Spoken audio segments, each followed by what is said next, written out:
Bem-vindo ao Snacks de Economia Política. No vídeo anterior falamos da capacidade de um país com soberania monetária poder promover o pleno emprego e vimos que o limite disso era a inflação. Alguns poderão ainda estar a pensar, mas isto de não ter controle sobre o orçamento a partir de qualquer entidade externa não conduz à hiperinflação? É que está muito presente a situação da Venezuela, que está numa situação de facto de hiperinflação. Mas devíamos pensar bem que, nos dias de hoje, quase todo o mundo tem soberania monetária, são muito poucos os países que a não têm para além da União Europeia, da zona euro, e, no entanto, no resto do mundo não se fala de outro caso senão o da Venezuela. Portanto, há algo mais para que seja necessário a hiperinflação e não é pelo facto de um país ter soberania monetária que cai automaticamente na hiperinflação. Há várias teorias, aliás, sobre a inflação.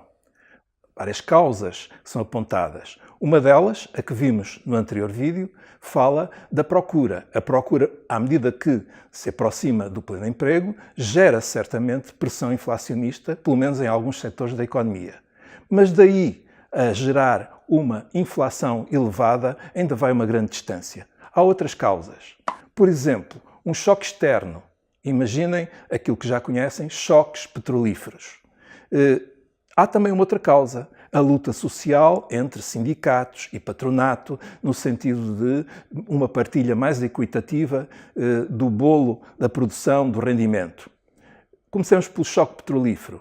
Sabem o que é que acontece com o choque petrolífero? Os preços dos bens importados sobem na medida em que o petróleo e outros produtos encarecem.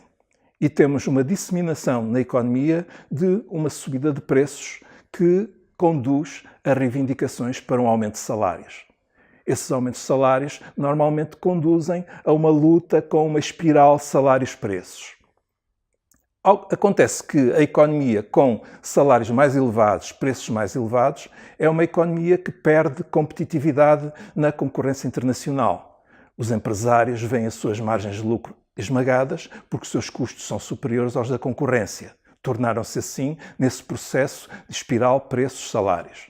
Então, começam a não conseguir aguentar a concorrência e não conseguem, portanto, competir, deixam cair muitos negócios. Os bens importados tornam-se mais baratos, há aumento das importações e as exportações quebram, na medida em que não aguentam margens tão esmagadas. O que sucede é que, portanto, a economia começa a ter elevados déficits comerciais e, se estiver em câmbios fixos, como tem estado muitas economias, o que sucede é que esgota rapidamente as suas reservas em divisas. Temos assim, portanto, uma escassez de divisas que obriga a desvalorizar. O país tem uma desvalorização, os produtos importados voltam a aumentar na medida em que houve uma desvalorização e isso gera perda de poder de compra dos trabalhadores. Os trabalhadores, ao mesmo tempo, reivindicam aumentos salariais e luta para uma reposição do poder de compra. E temos então aqui duas causas interligadas. A desvalorização que resultou de um choque petrolífero que abalou as contas externas e temos uma luta social pela partilha do rendimento. Estas duas causas não têm nada a ver com a questão da procura e da despesa pública. Então, como veem, há mais causas para além da que resulta de uma possível aproximação da economia ao pleno emprego. Portanto, ao contrário do que muitos pensam, a vinda do FMI para Portugal em 77 e em 83 deveu-se a uma crise de balança de pagamentos. Aliás, a desvalorização na altura imposta em 83 levou a uma taxa de inflação de 30%. Mas notem, não foi por causa de um excesso de despesa pública, foi essencialmente por causa dos choques petrolíferos e da política aplicada para corrigir esse déficit na balança de pagamentos. Não foi, portanto, uma bancarrota das finanças públicas. Pense nisto.